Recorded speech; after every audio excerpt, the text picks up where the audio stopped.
Hello and welcome to Scale Car Garage. Well, managed to have another chat with someone who is incredibly interesting and talented and,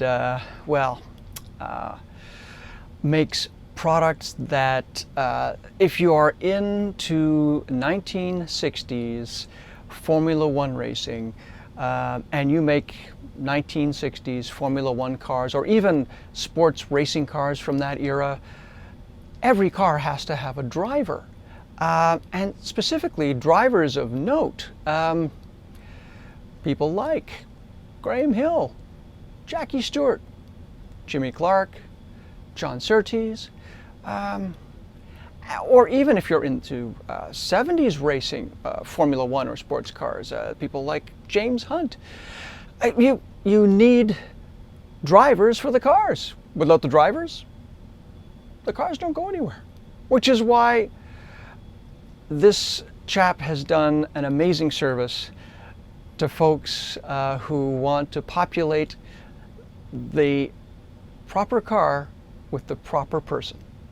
So rather than blithering on some more, I really hope you enjoy this conversation I had with Marc Tyler, who with his wife has a company called Immense Miniatures, and I will leave a link to their website in the description of this piece. I hope you visit their website because they do absolutely stunning work. Okay, I know I'm blithering on. So without any further ado, ladies and gentlemen, Mr. Marc Tyler of Immense Miniatures here on Scale Car Garage.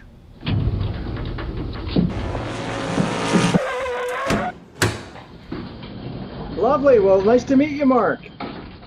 Good to meet you. I've actually been getting acquainted with you, watching some of the Scale Car Garage videos. Oh, thank you. You're the one watching. Oh, lovely. My wife likes them too, especially the scenery ones. So, are those slot cars behind you by chance? yes, Ah, lovely. Oh, very, very cool. Well, I looked on your website. You actually started doing a nylon chassis as well with a spring steel sort of connection. Yes, and I'm probably going to revisit that because I have been part of the Austin Slot Car Club for about 2 years now, and I was doing everything in a vacuum, so these things would not stay on the track to save their lives. So I'm finally learning to drive and learning, what's needed for tuning and everything like that. So, there's some things that are okay with that. But everything with the front clip, with the axle holder and the guide holder is just, terrible. Need to start from scratch on that. And I was gonna, because I watched it and I thought, okay, it'd be really interesting to see what type of adhesive you're going to use with nylon, because it's really hard to glue anything to nylon. Well, that kind of 3D print, and it's the least expensive material that you can get a print from at Shapeways, but it's also really durable and tough. It's a laser sintered nylon, so it's porous. So you can use, crazy glue, CA glue, rough up the steel rails and slide them and get it right, and then you just add the thin CA. And it'll hold. Yeah, I haven't had one of those break loose unless I, physically twist it. I do have one. Since you had the sceneries and I was watching your Ranchero video, and I was thinking, I was wanting to do one of those. It's like, he put a box in the back. That's very cool. But I like the sort of tooling around the track idea too. So I made this sort of family going on a picnic. Oh, and that's a Gunzo Sanjo kit, right? Gunzo Sanjo? I think it is, or it was a reissue like Revell of Germany, maybe. I bought it at a kit jumble sort of thing. And it has one of the nylon chassis. So I love the way you put the Sidewinder in. Right, and it's sort of a backwards Sidewinder. It's like a rear winder. Sure, but it doesn't matter. You're not racing it. It's just to tool around the track. Yeah. It just toodles around, Well, I was going to say, see, that's one aspect of our hobby that I think model railroaders have over us. Because you build a model railroad, it's like a mechanical fishbowl, Hmm. right? You can just have the stuff moving and watching, and it's in the background while you're doing other. Not ours. I mean, it's an active sort of hobby. Hmm. But there's got to be a way to set. Like, so if you've got a Lamborghini Muro, which never raced, you want it going around the track just with another car, just having fun and let it go on its own. That's what I'm kind of working on now is, either taking a rheostat or something, or, like an old controller and maybe putting it in one position, which isn't a good idea anyway, but Right. there's got to be a way to do it. My first slot car kit was a secondhand Aurora Thunderjet 500 set. Okay, The well, okay, so yeah, let's talk about how you got started. Yeah, please. What I was going to tell you was this was secondhand. It was an old one, so it came with those controllers that had the little steering wheel and the little speedometer. So The you ones that just Marc set talked it. about in his, yes. Yeah. So that was. I'm guessing that was maybe intended to work with model railroads and just have the cars and trucks just running around. But, Right. it's also nice if you are trying to race or practice to have at least something else on the track to interact with. And to your point, that's how HO cars and tracks started. It was to complement a model railroad. And that's why they had crossings where cars would, literally cross tracks Mhm. with, the proper signaling and so forth. Yeah, that's kind of how it all kind of started at HO. So yeah, no, I'd be really interested to hear sort of your journey and entrance into the hobby. So HO was sort of like the starter drug, if you will. Right. And that secondhand set, it did me pretty well for a number of years. And I would, mow lawns and buy the Pontiac GTO rag top or whatever. And then the sort of the AFX and they started getting, faster and sort of less I guess they weren't really less fuss withable, but they also started making the little brass chassis HO cars, the Riggin cars and things like that. And I got one of those, which led me to a 1/32nd scale Riggin McLaren, which I took to the sort of last commercial track on my side of town. Wasn't a particularly good part of town. And then I sort of walked away for 35 years. And on my Now, 50th. did you grow up in Texas, or where'd you grow up? No, I grew up where Max is. My hometown is Jacksonville, Florida. Oh, wow. So just sort of ended up here because my wife's family lives in San Antonio. And we met in California. My family was in Florida. Hers was in Texas. It's half as far. Let's just go there. That's awesome. Holy cow. So you grew up in Florida. Oh, wow. So when you picked it up again, was that in Texas that you picked it up again, That or? was in Texas. That was my 50th birthday, 11 years ago. And Heidi got me an SEX Compact Formula One set. And, so sort of set it up on the floor, and it's like, yeah, okay, I need to do more than that. So, so I actually have, I don't have it here. It's a little large. It's small for a track, but a little one-lane 143rd hill climb that's got scenery and stuff. Oh, wow. So 143rd, how did you get into 143rd? Well, the SCX Compact is 143rd. Of course, I'm sorry. Right. But as you probably remember, the Compact and the Go cars, there really wasn't that much of a selection, and there wasn't much of a selection from my, days of a little kid, just being agog with chaparrals and GT40s and Porsche 906s and things like that. Now, were you a race fan as a youngster? Not a serious one, but sort of when the ABC, Wide World of Sports they basically condense a race into a segment. Right. And they would do a really good job of turning it into a narrative. So, I really loved those, with the interviews stuff and, Jackie Stewart and all that good stuff. So, not a super race fan. I'm not the encyclopedia that Mark Huber is, certainly. Not by a long shot. Okay.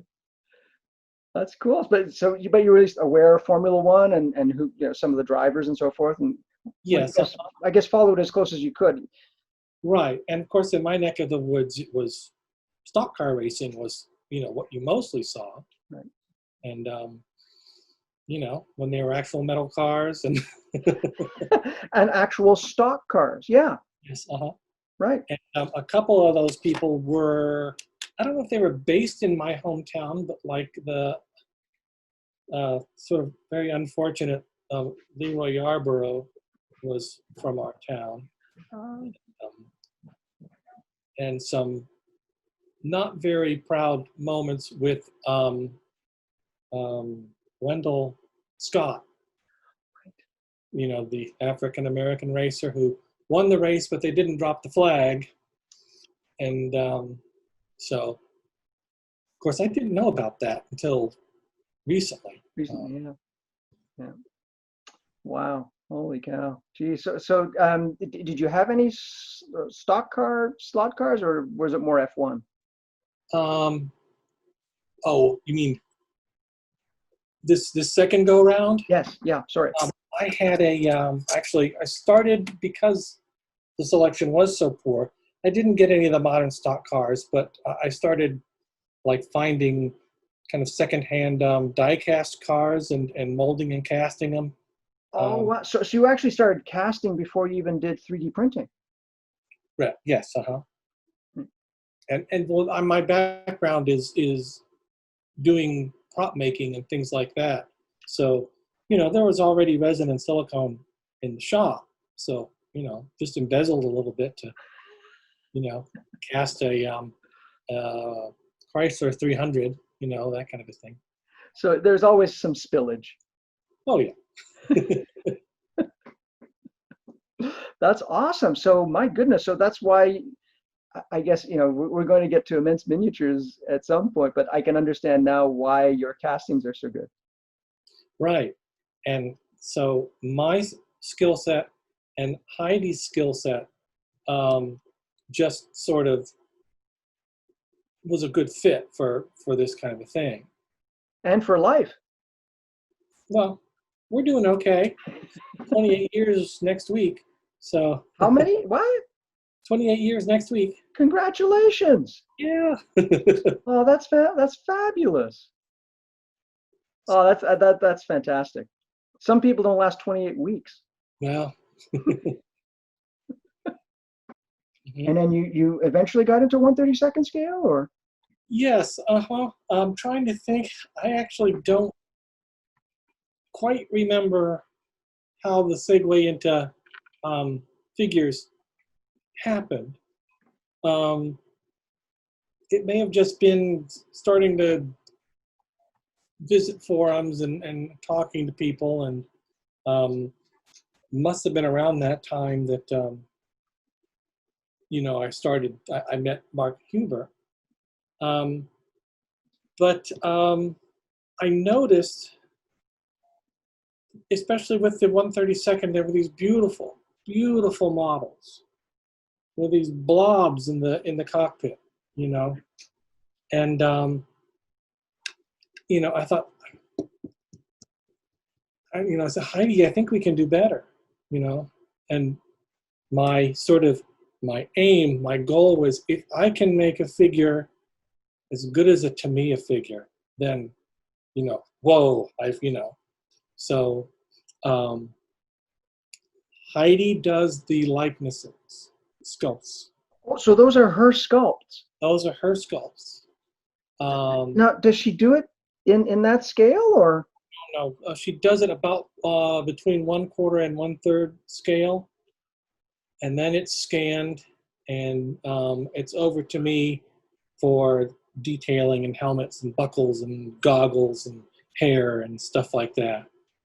She doesn't like to do detail stuff. She likes to do the forms and says, "You take it now." Yes. And I can send you pictures of some of the sculptures and stuff in progress. Oh, please, yeah, so I can put them up. That'd be awesome. Because so, and what medium does she sculpt in? Um, uh, it's a clay, sort of a plasticine clay, Is it like a clean clay, sort of like a? kind of like a clean clay, but it's drier and it's firmer than the clean clay. It's called classic clay. The way she likes to work is sort of like roughly, blobbing it up, building it up, and then all the refining is done by removing material with wire loops and rakes and stuff like that. So it's the Michelangelo approach of taking what isn't there. Right. Right. Wonderful. What now? Is that, was she a trained sculptor? Is that what she studied? Yeah. She went to UT, University of Texas, studied, was an art major there. At the time, actually, at the time in America anyway, that's called the sort of de-skilling epoch, where if you wanted to go to college to actually learn the techniques of sculpture in the 70s and 80s, you were kind of out of luck. So, although she got some foundation in history and stuff at UT, a lot of it was self-taught. No kidding. I did not realize that, because I mean, my goodness, the handmade market, if you will, especially now, is just flourishing. Right. And I think it's a maybe an oscillation or a pendulum swing, just like in movies, rubber monsters are coming back. Handmade. To your point, practical effects. Right. So these things have cycles and such. And where was I going with this? Oh, just it was a weird time to go to art school. Unless there were some places in Philadelphia and I guess the Art Institute of Chicago, places like that where they had some holdouts, where you could actually learn the nuts and bolts techniques of doing these things. Well, yeah, because even like if you wanted to design automobiles, you had to learn how to draw. You would go to an art center and you would be drawing circles for a day or whatever it would take. Which I guess, well, does the equivalent now exist only in a digital form, perhaps? Well, for one thing, Art Center that's industrial design and things like that, and you need to be able to make stuff if you're going to make stuff. Right. This was fine art, so it was expected that you were going to go to New York and put a pile of twigs in the corner, and call it an exhibit, and have an apartment in Greenwich Village. Right. But she didn't do that. She went out to Hollywood to make monsters instead. So she actually worked in the film industry then? Yes. Wow. Now, is that where you both met? Were you working in the film industry as well? Yes. We were both working sort of in the rubber monster business. Wow, that's awesome. Holy cow. So I imagine she was sculpting and you were casting. She was sculpting and I was at that point like assembling the bits together into puppets and things like that.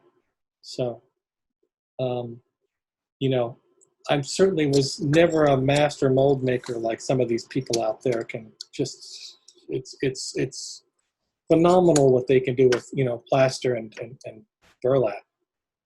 Just phenomenal.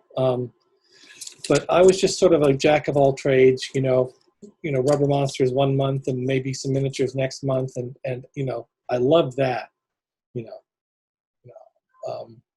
that's where I was really happy, was working on miniatures and things. For one thing, the shops are much more sort of monastic and quiet, The monster shops are very boisterous. So Yeah, I was going to say, so you a Jerry Anderson fan at all then? Oh yeah, Uh, Stingray's my favorite. Oh, cool, cool. Because I love the story about the origin of Captain Scarlet, for example, and how they used James Garner's head as a model for the sculpt. Wow. So when you were doing this, I guess there were more practical effects that you were doing, Yes. and they would be scaled sometimes, or how would that work? Well, we were doing stuff sort of one to one, at that point. There might be an oversized or an undersized version depending on an application. If there was a monster that needed to have a lot of like wiggly eyebrows, stuff like that, they might make a 1.5 or 2 times size version. But not, didn't have it easy like I did, to just do a little math to change the scale. Wow. So okay, so that's how you met. Now, were you both working on the same project? Is that how you met, or living in the same neighborhood, or? It was yeah, the fates kept trying to bring us together. We worked on the same project. She moved in 2 doors down, then we were working on the same project while she lived 2 doors down, and here we are. Wow, so you just couldn't ignore each other any longer. That's awesome. So now, did you live in California for very long, or? A pretty long time, over a decade, 13 or 14 years, I think. Wow. So then the move out to Texas is that when you sort of got back into slot cars when you moved into Texas? There was a little bit of settling in. So yeah, I was here a few years before that started. I think I started seeing like Okay, fly cars and things like that on the internet, and I thought those look really nice. Those look really nice. Those look great. I don't have any room. yeah, that they do take up a bit of space. Jeez. So the transition to 132nd after 143rd, did you at least have a track set up, or did you go? Or did you joined a club, or? um, I have a plastic bin of Carrera track, um, and I think I have two 30-second cars that will run on my 143rd hill climb. But one of them is a Subaru 360. It's a little. So you must have made that from scratch then. Well, it was one of those RE kits. Yeah, they have a whole bunch of micro cars that are very cool. Yeah. I think there should be a K car challenge proxy or something. I think that would be fun. Great. Oh yeah, they make bug-eyed sprites look huge. Mm-hmm. You've got one of those 3-wheel trucks I noticed on your layout someplace. Like Yes, yes, that's yes, it is. Yep, that's right. Oh, thanks for noticing. That's right. Yeah, it was actually a Mazda, Oh, okay. and that was what was it, an Arai kit, or I can't remember, but I thought it'd make a great static for the track. Wow. Yeah. No, they make those little K cars are just absolutely fabulous. Mm-hmm. Wow. So the Subaru goes up. So you still have your hill climb then? Yes, huh? Cool. Well, there's actually somebody. I don't know if you've watched the Worldwide Slot Car Chat. There's a chap named Lloyd who does a 143rd scale rally proxy. Is this Lloyd Lewis or is Yes. it? Yes. Yeah. Yeah. Oh, so you know of Lloyd then? Lloyd, and then there's a guy in Germany or Austria, Peter Pfister, who does a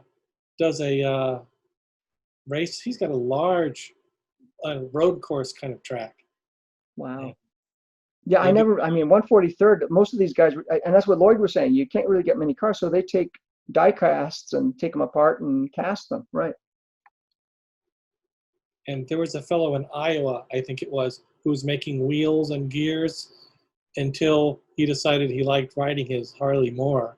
So That's sort of the parts sort of dried up. You can still get a long, a good production run from them, but you have to buy the whole lot at once, apparently. Um, so that was one of the reasons I started making the transition. 1/32 is, the part situation was changing. Gotcha. Gotcha. Okay.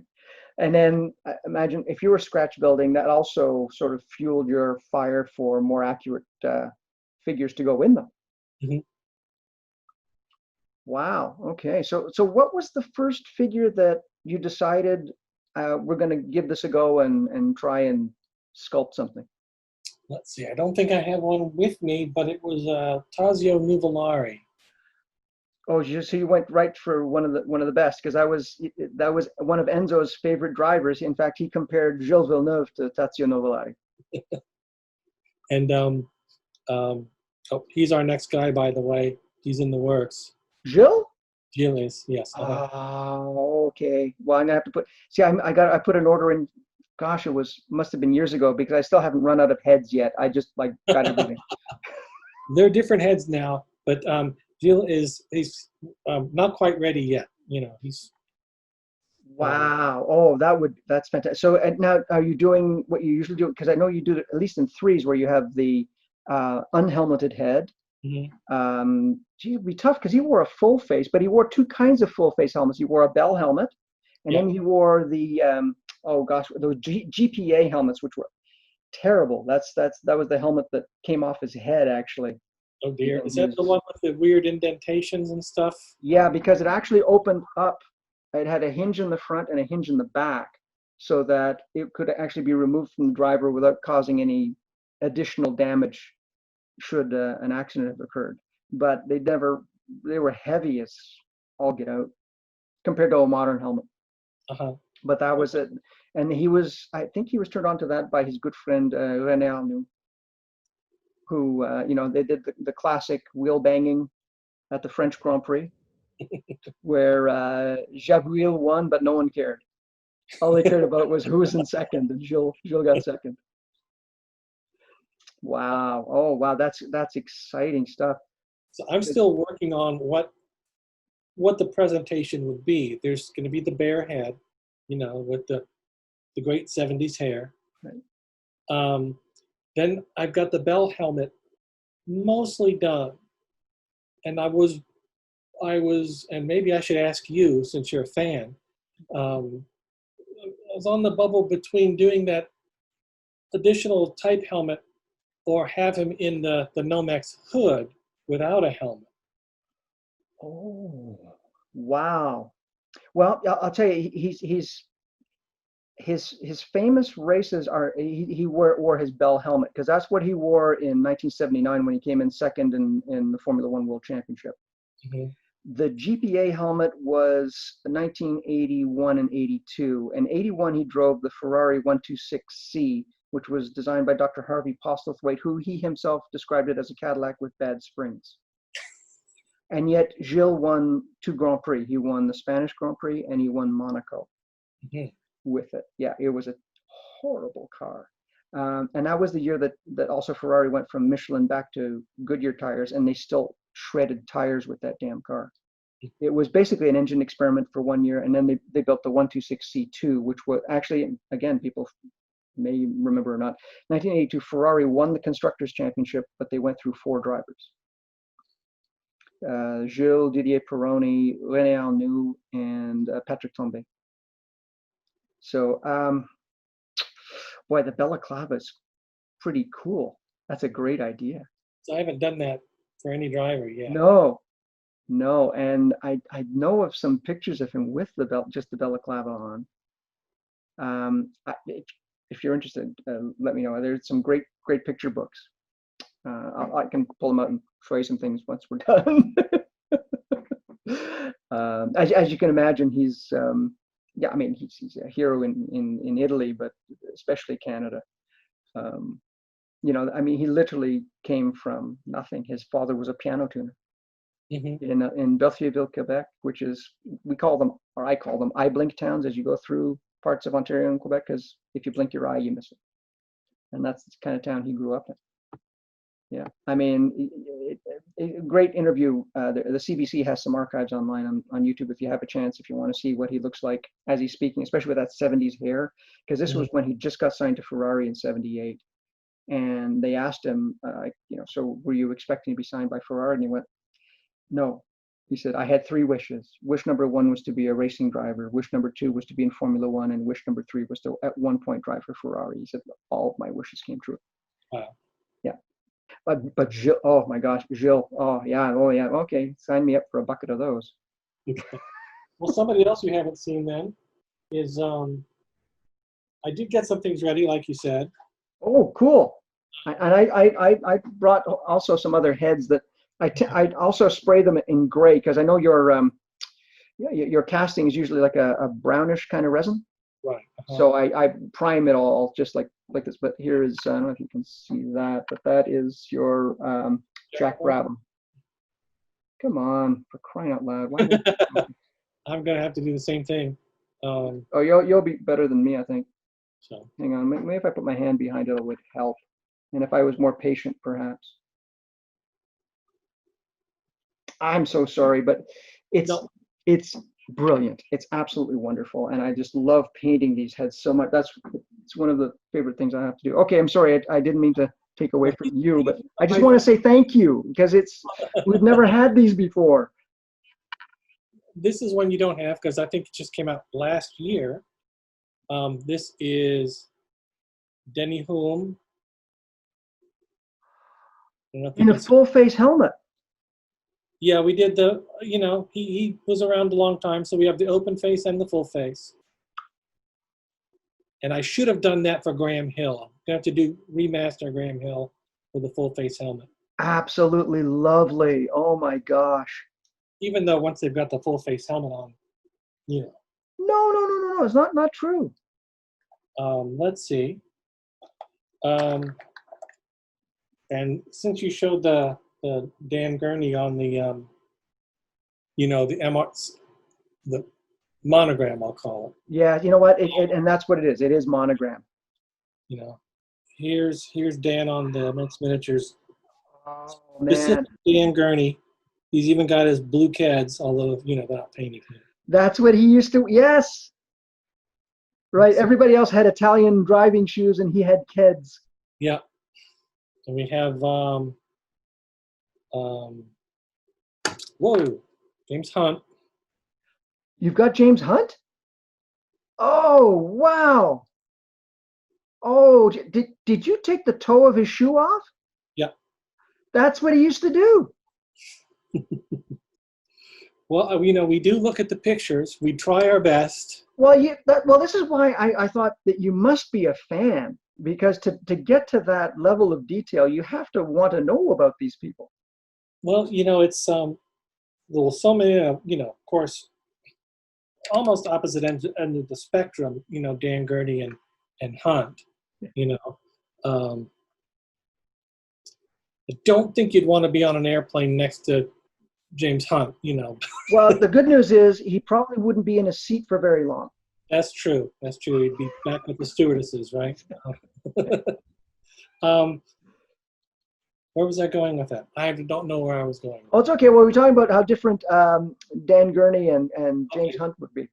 All these things, as we start doing our research and we discover more, both visually and the stories of these drivers and stuff like that, we both get really into it, interested, and so that sort of leads to where I might not have gone in certainly knowing that James Hunt cut the tips off of his shoes or that Gurney wore Keds. It comes to light when you're doing your research. Well, kudos to you for including something like that, because it's what makes the person and what just enhances the figure to just a different level. Now, did we have John Surtees when you ordered last?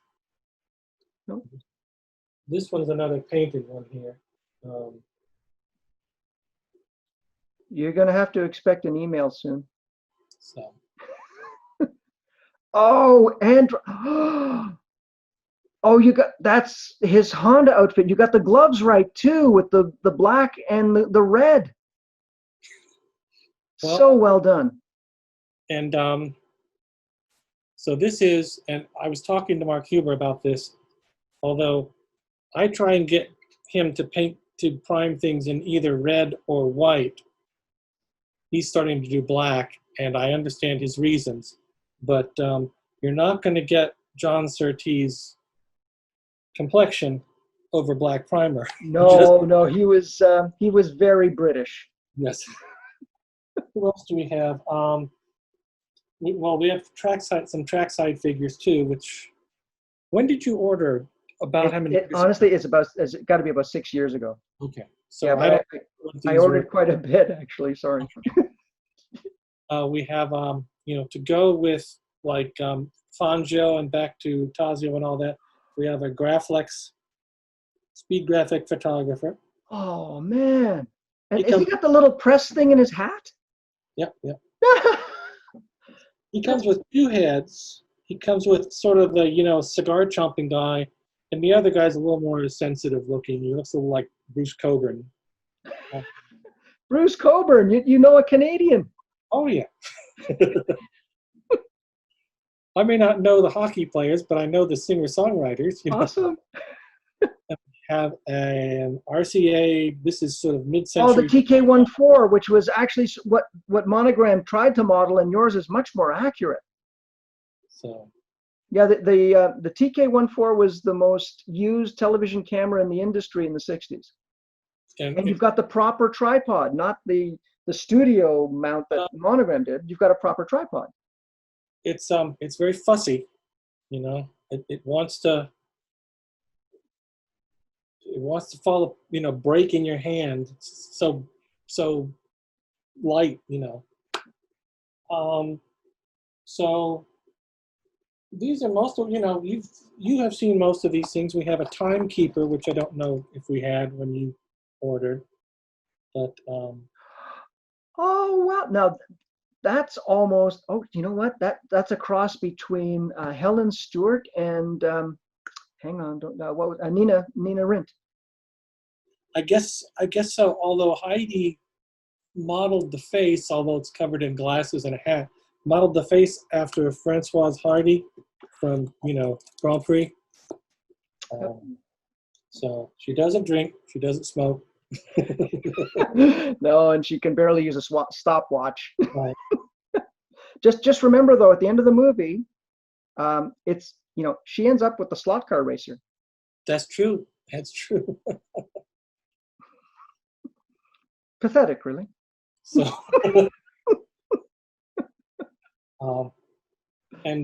we also make some scenic items.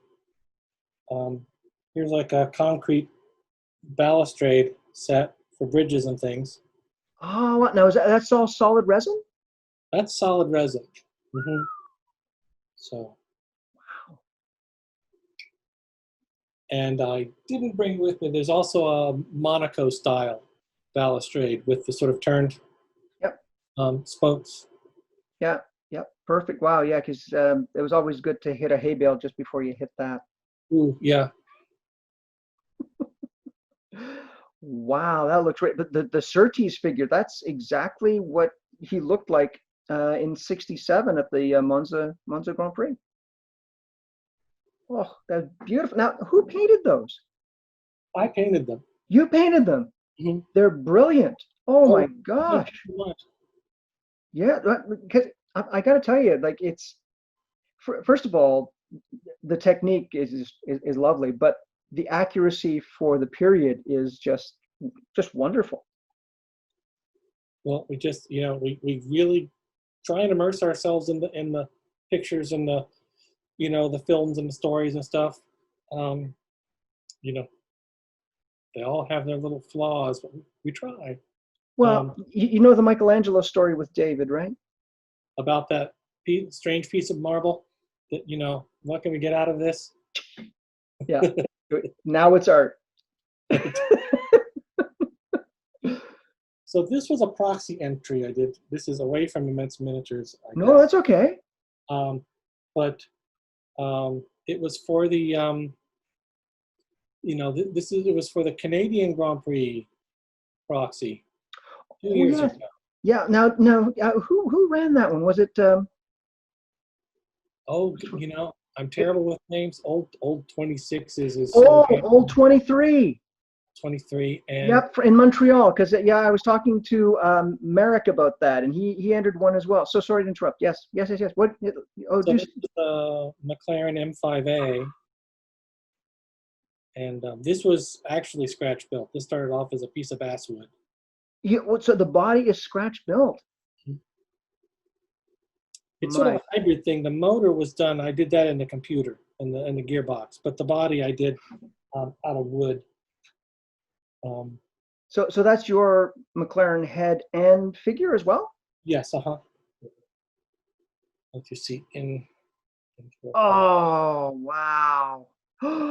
And see that's the thing that a lot of people don't get that you have spot on. I can tell you as a racing driver, no one drives with straight arms.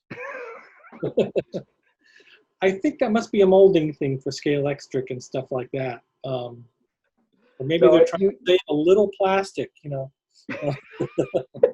you'd last about 2 laps if your seating position was like that. Nope. You've got it spot on. You have to have a bend in your elbow. That's brilliant. Oh my goodness. This car was really good for that because of this huge V12. It's got the slim can motor in it, but there's still room for a full figure. He's just sitting in front of it. Wow. And oh, and do you have different lengths of full length figures? Because of course, Gurney was taller than McLaren Right. or Clark, for example. I have standing. I do. Sitting. I don't. Maybe it's not fair. I sort of expect people to be doing a little bit of chopping and cutting and butting and stuff like that. I have, and I'll send you some. I made some of the. It's this. This is the figure piece here. The seated Formula One sort of 60s driver reclining. Right. I made some of these out of a flexible urethane that I thought maybe some people would like because you could, bend the arms around and stuff like that. But they do look a little rubbery. So I haven't gone into production with them because the resin's so much harder to deal with. It's the same stuff that the tires are made out of. So, instead of demolding in 20 minutes, you have to wait overnight and that kind of a thing. So. Yeah. Yeah. No, and well, the other aspect too is sometimes, depending upon the type of urethane, paint may not necessarily adhere to it either. Right. I think in the cockpit like that, it would probably be okay because I cleaned it thoroughly and tried one of these polyurethane water-based primers, and it stuck pretty well. It's Stynol Res. Oh yeah. It stuck pretty well. And then you put the top coat on. It stuck pretty well. You needed to, on purpose, scrape it with your thumbnail to get it off. It didn't just slide off like I thought it was going to. So so it had some bite. Had some bite, yes. But obviously, if you're stretching it and bending it a lot, the paint's not as flexible as the urethane, so it's going to crack, and then it's going to find its way underneath and peel back. Wow. Holy cow. That's awesome. So when it comes to the like the Denny Holm that you showed with the helmets, do you sculpt the helmet, or is that something that you do in a CAD program of some sort? The helmets I do, and goggles and things I do in a 3D modeling program. It's a cheap one. It's Cheetah for the Mac. Oh. And the more sculptural stuff, I use a program called ZBrush, which is all over the place. So wouldn't be surprised if you used it or heard of it or whatever. So. I guess there's another one called Blender as well. I don't know if you've. Blender is free, but it has a very kind of opaque user interface. So does ZBrush, frankly, but I'm more used to that. So Right. Yeah, and all these programs, I'm sure, have their own little nuances and compatibility issues as well. I'm sure. Now, and so when you've built that, do you go directly to a 3D printer, or how what's the next step in production? I do the scaling in. I'm back in Cheetah for scaling, and that's where someone else might use something like SolidWorks or Fusion or something like that. Um, so the scaling is done there, and I've taken to where I'm just doing one scaled piece at 1/24th is where I start. But I'll put the different labels on for 1/32, and then I've got the fractional factor to enter while printing. So Well, that's the other aspect that I know we're talking about slot cars, but you do other scales as well. You do 1/20th, for example, 1/24th. do 1/24th, and 1/32 is the biggest, of course. Do a few things in 1/18th, a couple things in 1/20th, and we have a few. Do I have any here? Some 1/12th scale busts. Oh, so do you do any? Because of course Tamiya has a huge line of 1/12th scale motorsport Mhm. subject matter. So are these to sort of complement that as well? Um, they should be. I mean, this is something I should be looking more into.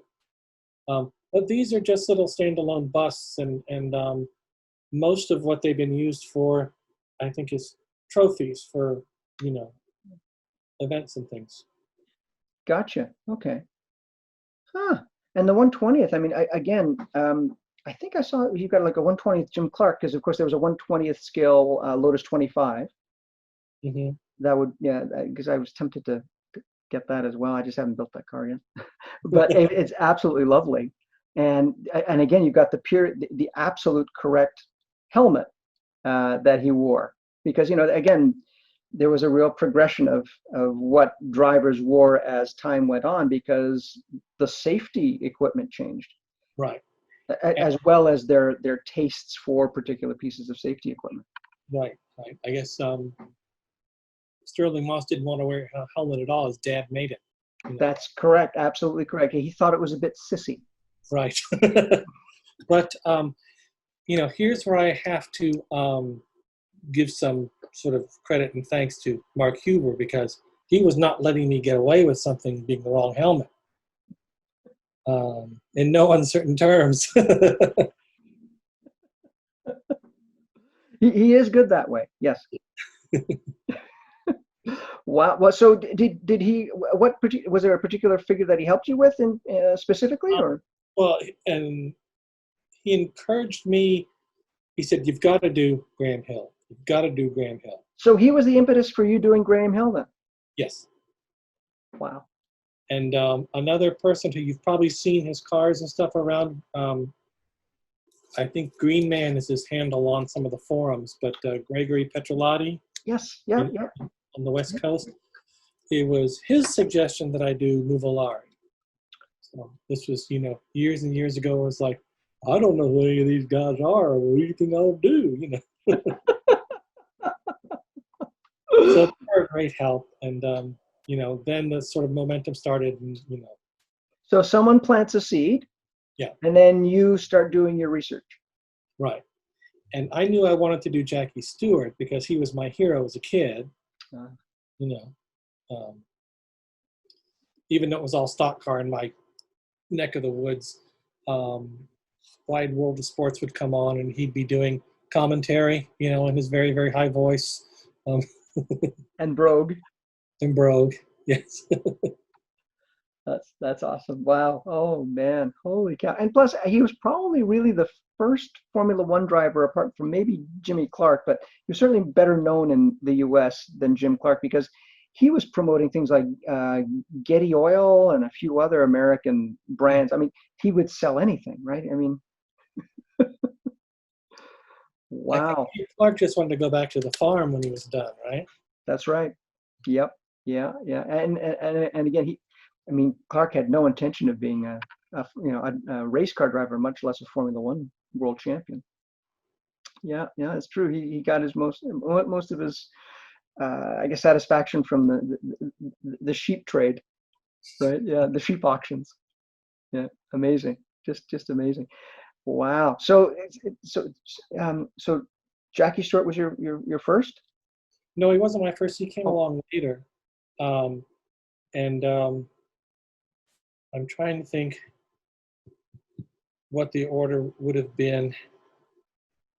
He and Jack Brabham came out about the same time, and that would have been after, I think, after Fangio. So Graham Hill, then maybe Fangio. Um, wow. So if Graham Hill defined, wow, that's amazing. And again, Fangio, you got the three heads that are on the I guess the resin. I don't know what to call it. Output, for a lack of a better description, are I, wonderful because I, you have his head, and then yeah, you have him with his helmet on, no goggles, and then his helmet with goggles, right. Uh-huh. which is brilliant because he did drive cars where goggles weren't required. And I just thought that, I didn't know what people were going to need, actually. And I thought, actually, at this point, casting three heads is going to be virtually the same cost to me as casting one. And so, why not give people, and, it's okay if they rattle around in the drawer for a while. They'll find them later if they need them. I've had a couple people say, why don't you just sell single heads? And I tell them it would cost the same. So, share them with your friends. But you're right about rattling around, because that's why I'm just getting to the point where I'm going, oh yeah, I've got these. Oh well, and then it inspires the build of the car, or it's brilliant. Or then just finally I said, I've got to get these out on my track, which is why, okay, now I need to paint them for bodies, and I need bodies, and how do I do for bodies? And I'm really glad you've got a standing figure, for example, of Dan Gurney. It certainly looks better than mine, I think, but it's absolutely brilliant. So now that you've got Jill coming out, are there any others that the seeds have been planted and they're starting to germinate? Um, well, we have to kind of slow down production, unfortunately. There are lots I want to do. I want to do Mike Hawthorne. Um, I want to do, I'm blanking on it now. I thought it would be very cool to do a Heather Nice figure, for the Bugatti, Yeah. because she's so cool looking, that would just be a great early one. But Heidi is full-time caregiver for her dad now. He's 90. He's doing astoundingly well, but he does have Alzheimer's, so he needs a minder. Oh, So she's not able to devote 2-hour stretches, which she needs to sort of get the momentum up. Um, so um, the Denny Hulme actually is sort of a recycled Fangio. I altered him in the computer. I thought that's close enough. I can use it as a start. So, Heidi stuff is just the sweet. Just really wonderful. And I'm not going to hope she can get back to doing it soon. I hope she can be with her dad for a good long time. So I know I have tons of trackside pictures I want to do. People are saying, you need to do a 60s team of mechanics. I said, you're absolutely right, I do. And well, I was going to say, yeah, there are many other things that, oh my gosh, like if you're thinking about scenery, especially in the 60s, even good youngster figures, because if you look at pictures, for example, of Riverside in 1963 or 64, families went to watch these races. And, Monogram had some, like, I guess, family members. There was like I think there were two males and two females, but that was it. They're all in the same position. So how many different ways can you paint them and put them around, or you have to sort of alter them in some way, shape, or form? I don't see a real problem with using 1/35 figures a lot of the time. I mean, they're like smaller people, right? I mean, one of the things I wanted to do is I wanted Dan Gurney to be a lot taller than Jimmy Clark. I didn't want everybody to be 6 foot tall because that's, what you do. And the monogram figures are really cool. But, we've seen the guy with the bottle and the guy with the rag a lot of times. And to your point, in scale, they're about 6'1". And most drivers are, not, you're right, not that big. Mm-hmm. So this is actually supposed to be a Nuvolari body, but I've got one of our civilians as a mechanic on it. So this is a little guy next to, Jim Hunt, who, was he like 5'11" or something? Yeah. So no, that's comparable. Absolutely. Nuvolari was a very small guy. Yeah. Wow. No, see, and that's the other thing that you're paying attention to that really makes what you're doing so special. No, honestly, and it's the truth. I mean, I think that's why, okay, rivet counters like Mark and myself just gravitate towards it, because it's like, holy cow, I'm not alone.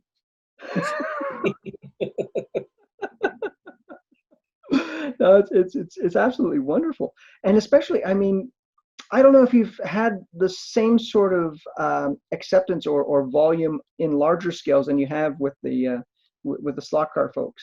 I imagine 1/32 scale is really the sort of core of your product. It is. Most of the 1/24 goes to Germany, it seems, and second place would be the U.S. Very few takers on the 1/18, I think, because they're not finished. Well, the 1/18 stuff is mostly the finished die-cast models. So these guys are like, as a friend of mine used to say, havers and getters. They're not makers, they're havers and getters. Yeah, true enough. Yeah, so maybe, yeah, you're right. If they were finished, perhaps, but yeah, that kind of, in my mind, defeats it a little bit, because that's half the fun. Well, and I can't paint them to where I can let them out of the house at any kind of price point that anybody's going to pay. That is assuming I'm paying myself U.S. minimum wage, $7.50 or whatever it is. Yeah. So. No, there's. I mean, it's a lot of work, but I mean, if you're doing it for fun, it's not work. If you're doing it as a commercial enterprise, then yeah, it's work. Yeah, and painting figures is, no matter how you try to, make it into a little bit of a production scenario, it's still painting figures. Yeah, you always go back. Oh, I need to go back a little more. Yeah. Yeah. Although it's interesting though, you are usually the only one who sees your own, in your mind, what you think are mistakes, when everyone else just goes, "Oh, you look wonderful." They do, except that you know where the glitch was. It's always that way. Yeah, I know. Yes, but that's the challenge with an artistic enterprise, is that there's so much art to it, and when you try to sort of be malleable with the art and turn it into an enterprise, you've got both sides of your brain just basically punching each other. This worked well for this, because we could make these little, do the artwork, make the mold. Now it's a widget, and it goes to you, and you can paint it and pose it and make it come to life on your track. And that really makes me happy when people send me pictures of when they finished it, and I keep meaning to make and expand. I have a bit of a little gallery on the website. It's not much. I need to expand it because it's really neat to see what people are doing. Yeah, and again, and it's all, the genesis is the work that you did. And that's marvelous. Have you thought about, were you familiar with the Ulrich Mini Men in the 60s? Ooh, that's not ringing a bell. Okay, so they sold these packages in 1/24th and 1/32nd scale figures, but they were multi-pose. They actually had like upper arms and lower arms that would slide into each other, so you would glue them in different positions. And Hmm. I didn't know if that was something else that you could sort of, I don't know, explore as far as poses, especially for trackside figures. So you mean make basically they'd be you'd assemble a little sort of quasi jointed figure kind of a Kind of. thing? Well, all you would create would be like a slot and I Hmm. guess a little sort of thing that slides into it, so that it could be positioned and glued. I can show you because I've toyed with the idea, but I don't, I'm not at the level of your expertise when it comes to doing these things. But as a thought, but especially for trackside stuff, because you'd want different people at different areas of a track or a vignette to be posed different ways, or even in a grandstand. Not everybody sits there with that same can of lager. Which how many times can you see that row of Scalextric figures, and how many different colors can you use on that wool cap? Right. But again, and again, using even those figures as a Genesis, I mean, if you could, I don't know, do you have the capability to 3D scan and then manipulate them in a your software program to perhaps pull out something different or inspiring, or? Well, I have a software program called Poser, which is basically a posable mannequin that I use for the basis for most of these full figures and trackside figures. So you can get them fairly quickly into an interesting pose. Oh, so you're already ahead of the game then. Um, but as far as yeah, just I guess I'm maybe too lazy to do all the things I want to do. Um, but so you're basically that's just a basis on which to use the sculpting programs and give them the clothes and stuff like that. Um, as far as doing the jointed arms and elbows, I guess elbows at least, right? I mean, legs maybe not as important. No. But Um, especially if you have a seated figure and you wanted to do different right. arm poses and so forth, yeah. The Graham Hill figure, one of the first ones I did, had sort of a ball and socket at the elbow, but I didn't feel it was very successful. Um, maybe I should look at it again or remaster it to where it's cleaner. Well, Uh, and again, I often, I know how you feel, because you're usually your worst critic, and I'm sure it would work. 'Cause I don't know if I ever saw that, but I think that's a great idea, especially for different, because he drove everything from a GTO to a Rover BRM. I mean, he drove a lot of different types of vehicles. yeah. So yeah, no, I think that's a great idea. Never mind, like, why can't he be in a spectator? What's that? Just put Graham in a Yeah. suit. Well, well, again, a lot of them hung out even in the pits. They would, they were very supportive of other drivers for sure. It's Formula One. IndyCar is like that now. The drivers they actually speak to each other and kind of get along. Formula One is not like that at all. I mean, Murray Walker calls it the Piranha Club for a reason. Oh dear. Yeah, it's no. I mean, that's one of the reasons Sebastian Bourdais came back to drive IndyCar. I mean, they shoot him up and spit him out. Mm, But it doesn't help when your teammate is a young Sebastian Vettel either. I guess not. Yeah. But therein lies another question. Are there any modern drivers that have piqued your interest or anything that? Well, once you get into the full coverage helmet, like I say, it could almost be anybody. It's the logos and stuff that makes you be able to tell them apart. I should do some more modern driving um, suits for especially for the more recent Formula One. If they're in saloon racing or DTM or something like that, you can't even see them hardly. Right. But these that's something I should do, and I'll be headed that way. I'm going to do a figure for Gilles Villeneuve. Um, um, he's going to need a different seated figure because it's a very different outfit. Yeah. And I think a standing figure would be cool too.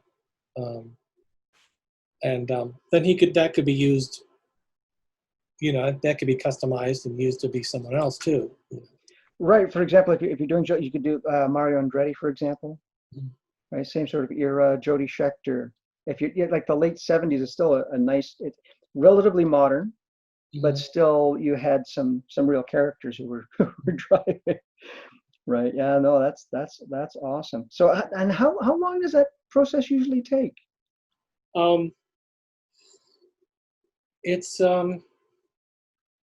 It can happen fairly quickly, but it usually takes, because it's not 9 to 5. It's, when you find some time. And if I'm getting orders in, I get no time in on the computer, to do the sculpting and stuff. So it's generally a matter of months. Not able to fix, not able. That's still pretty quick. I've seen other people in other sort of figure, like some of the kind of science fiction and horror fan figure stuff. Like, how did they get that out so fast? Oh my God! It's like they got this, what was his name? The most recent Joker. Yeah, that was Joaquin Phoenix. Joaquin Phoenix is like, the movie was just out, and they've got this 1/6 scale, amazing head, that just, I don't, that's a whole other, like, orders of magnitude, how they do this with the stubble, and it looks like bloodshot in the whites of the eyes, and it's like, goodness gracious. Well, that gets almost back to what you were doing in Los Angeles almost. Right, yeah. Oh gosh, yeah, no, the 30-second scale drivers are much more fun. Oh, that's awesome. Well, listen, I hope I didn't keep you too long, Mark. No, that's good. I was worried I was thinking, these guys talk a long time. I'm not going to be able to keep up. You did wonderfully. Well, I hope you don't mind. I'm going to put the URL to your website for Immense Miniatures in the description, if that's okay with you. Thank you, yes. I hope you don't mind a few more orders. I'll probably have to. Well, I have to talk to my boss, but I'm sure I can get one. But I have to, honestly, I looked at your website. It has changed a bit since I ordered last, and I really did order. I heavied up, so because I think my wife wasn't around. But that's another story. And I will send you I'll send you a folder of pictures, probably via Dropbox or something like that. Oh, brilliant. Yeah, I love Dropbox. That would be perfect. And I really, really appreciate the time you spent. And I hope I didn't interrupt your day too much. Nope. All the best to your father-in-law, and I hope everything goes well. Thank you so much. And thank your wife for just the marvelous work that she does. I thank her a lot too. Oh yeah, but as my wife tells me, you're supposed to. Thank you very much again. All the best. Cheers. We'll do this again too, especially as you get closer to or if there's anything else that you want to chat about or other products that you've come up with that you want to really, hope you don't mind doing follow-ups at some point. That'd be great. Thank you so much. All the best. Thank you. Bye-bye. I hope you enjoyed watching. If you did, please leave a comment, like, and subscribe.